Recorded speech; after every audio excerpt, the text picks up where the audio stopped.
caller. Welcome to the show. Please tell us your name and where you're calling from. Hi, I'm Carol from Boston. Hi, Carol. Welcome to the show. Thank you for being patient with us. What is the question for Rabbi? It's an honor to be here on the 100th show of Rabbi Singer. I've listened to many of these episodes. And as a Jew, I have long had this problem. And I've heard it recently by a well-known TV commentary. It's just the given of Christians that somehow Jews are a more primitive religion based on legal turnings and nothing more than eye for an eye, tooth for a tooth brings that out. Whereas Christianity deals with turn the other cheek. And I think that, all the things that we bring out, that Rabbi Singer brings out, that refute Christians' claim to authenticity, that's fundamental. There's a sense that the God of Jesus is more sophisticated, more loving, and that turn the other cheek is somehow a higher form of being close to God. So I just like Rabbi Singer's comment on that. That's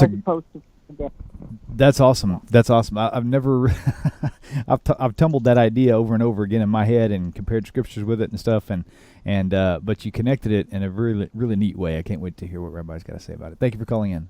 I've heard this so many times, and I just stand there, and when I'm asked the question, I sometimes just stare and go, where are you coming from? The reason is that Christians believe that the same God who inspired Isaiah, lahavdil, inspired Matthew. Christians believe that there isn't a different God, but it's the same God. This is very important. There was, in fact, a Christian thinker, a brilliant man from Turkey, very wealthy. His name was Marcion, who really, I think, very insightfully looked at the Jewish Bible, examined the Christian Bible, and said they're absolutely incompatible. Marcion was a devotee of Paul. In fact, he is not so famous for any book that he wrote, which he did, but it's that he is actually the first person that would compile a Christian Bible. And his Christian Bible comprised the 10 of the letters of Paul. He didn't think that if the pastoral epistles had ever been written yet, he didn't think they should be a part of it. Maybe they weren't written. For whatever reason, it's the 10 out of the 13 letters of Paul that are letters that are ascribed to Paul. Most scholars believe that only 7 of them are authentically from the hand of Paul. But what is germane is that Marcion actually insisted that that there were 2 gods. He believed in 2 gods, the God of the Old Testament, who was the angry God, who was just like you just heard, who was the vicious God, who was the God of Jesus was completely incompatible with that. And therefore there had to be 2 separate divine beings. 2 separate divine beings. It's kind of how Gnostics thought, but Gnostics believe in more than 2 gods. They believed in many, many gods, many more than 2. Gnostics actually believed that the God of the Jews was an evil God. Marcion did not believe that, but it kind of reeks of it. There are other similarities, but it's beyond the scope of the question. That means that, in a way, I would like to, except I wouldn't be fully honest, I would like to go, yeah, granted, whoever wrote the Christian Bible was not inspired by the God who inspired Moses of blessed memory, of Joshua of blessed memory, of Isaiah, Ezekiel, Jeremiah of blessed memory, of Malachi of blessed memory. It's not the same.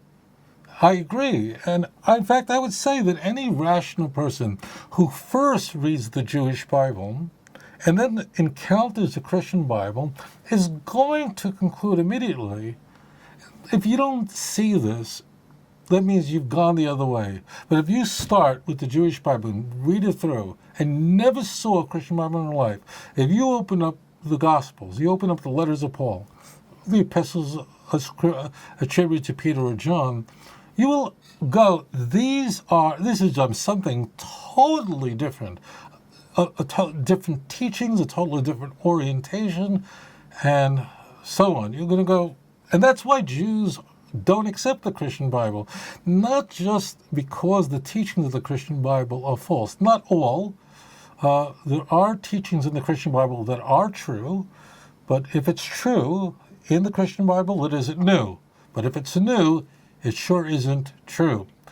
But one of the things that Jewish people, I'm not going to mince words here. You want that, go into a dentist office and listen to the music, but people who study, really study the Jewish Bible, Tanakh, study it, and then start reading Matthew, Mark, Luke, John, whatever you want.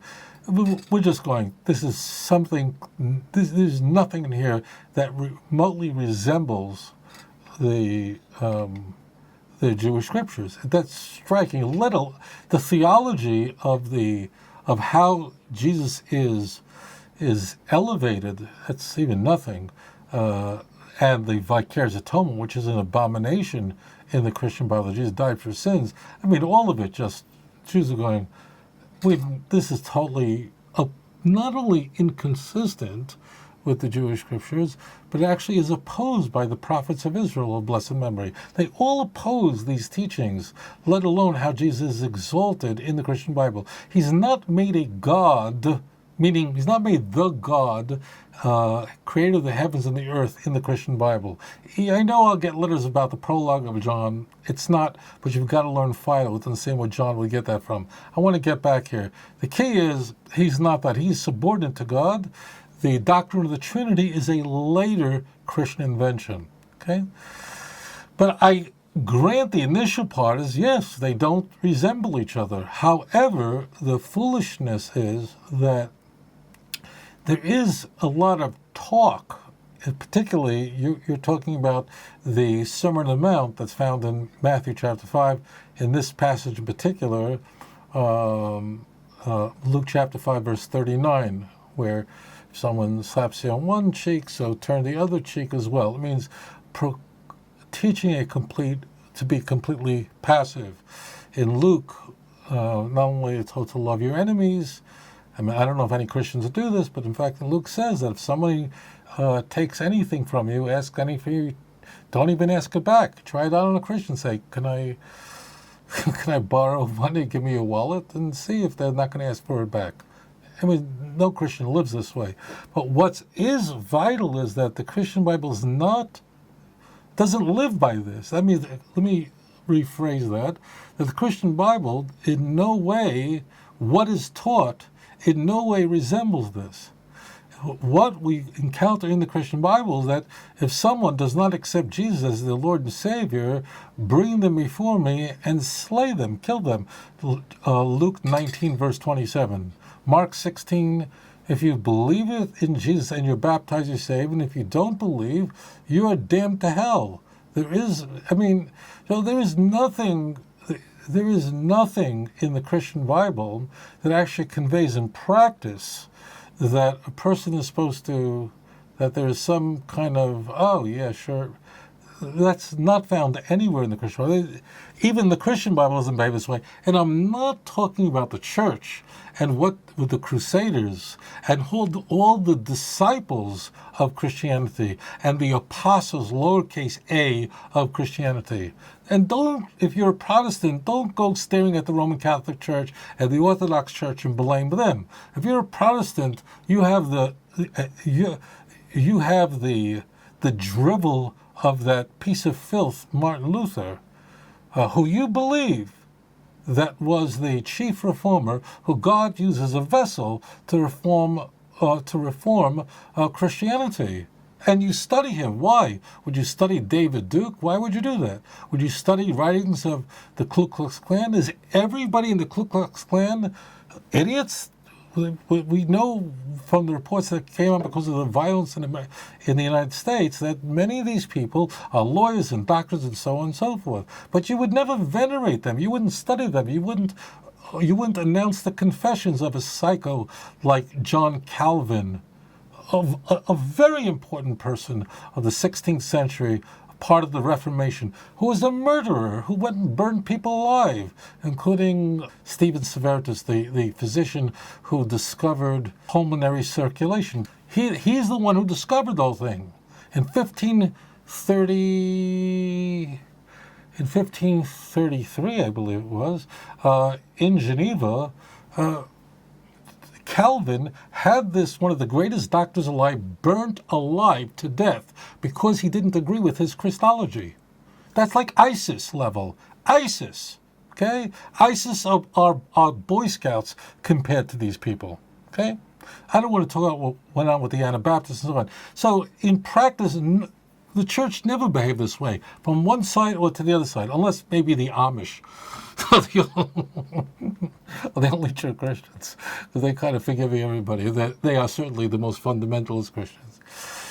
As it turns out, a point. If I ignored this point, I think I would be, I think I would be remiss, and that is the Torah in Exodus chapter 21.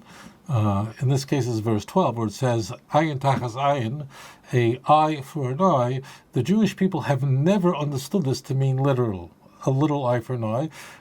The central core belief of of classical Pharisaic Judaism, almost, not all, we had some breakaway groups, Sadducees and so on, but is that that ayin tachas ayin does not mean that if a person plucks out someone's eye, that you pluck out his eye.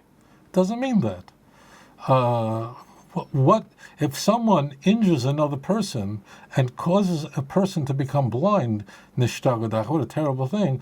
To what good is a blind man that you have poked out the eye of the offender? How does he gain his sight? And what happens if the person who did it was blind himself? Then you haven't even accomplished anything. And what happens if a toothless person knocks out someone else's tooth? What are you supposed to do? Rip out his gums? It's nonsensical. Therefore, the text says these words, but in Judaism, in all of our literature, it does not mean this. Ayin tachas ayin means that we pay, that a person has to financially give kesef, give money in order to compensate the person who's injured. And this is a huge issue, a huge topic in the Talmud, particularly in Bava Kama. Whatever, you can look it up for yourself. We go into how much is an eye worth. It's a very serious question that the Talmud assesses what is the value of an injury, meaning what is the value of an eye. This is a very important issue, both in the Talmud and we find this if you're an American in the United States. I mean, how do juries assess the award someone who caused someone to be blind? This is a huge area of law, and in fact, American law follows I'm not familiar with other countries, I presume the West, but America follows the Jewish law almost exactly, that you assess no one plucks out the guy's eye, but you have to assess what is the value of the eye, and that is that you, all the Christian countries, you've got to come up with a value. You don't pluck out a guy's eye. So you have to figure out, for instance, how much is the pain? What kind of pain was inflicted in losing an eye? What kind of loss of wages resulted from the loss of eye? What are the medical expenses for the loss of eye? What are the future earning potential of the person who loses an eye? What about the embarrassment inflicted on someone who loses an eye? All this is taken into account when assessing how much an eye is worth. Because how could you really attach? If I paid you $1 million, would you, if you're willing to lose an eye? Most people say I wouldn't do it. Is that in both in American law, which is based on this area is completely based on Jewish law, that the way you assess the value of an eye is based on all the things I mentioned, the injury and so on. And I want to ask this person who says this, when it says an eye for an eye, and again, according in mainstream Jewish. Now, do we have heresies that go, oh no, there's some whack groups, forget them. My question to you is, anyone who disagrees with what I've said, are you suggesting that if someone causes bodily injury to another, because of their because of what they did. For example, there was a horrible event in the United States, in Charlottesville, where a neo-Nazi took his car and rammed it down a street during a protest and murdered a young woman. What a horrible event by this filthy hater. And he injured God knows how many people who are laying in hospitals to this day. Are you saying he should walk away? Or are you saying that maybe we should pluck out his eye or cut off his foot if one of the injures his foot? Of course not.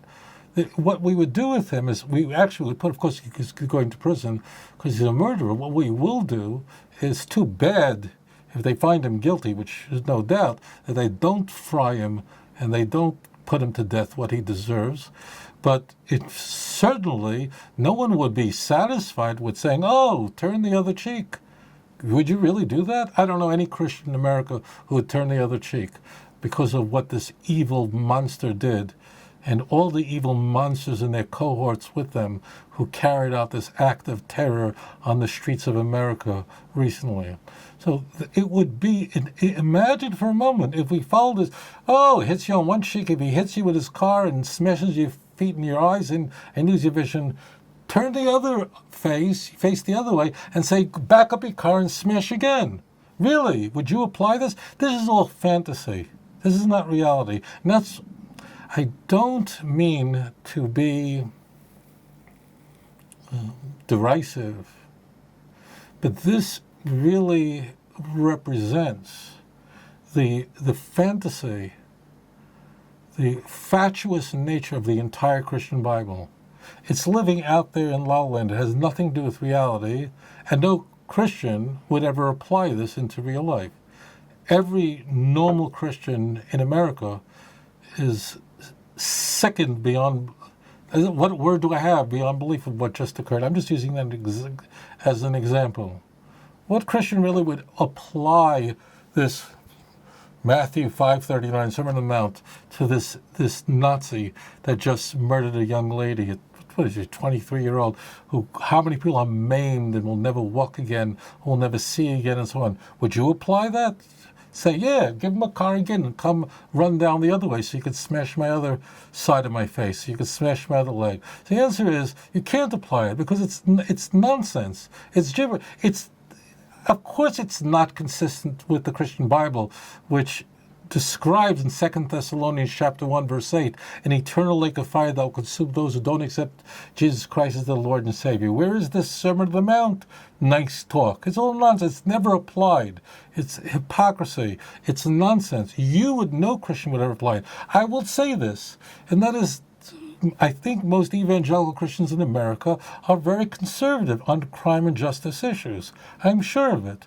That means that they totally are accepting Exodus and the Jewish version of it, meaning, when it says eye for an eye, it means to repay it. No Christian, look, I can't, I'm not the spokesman for Christianity. That's a joke. But no normal Christian would say, yeah, let's just poke out the offender's eye, and that's how he's going to be punished.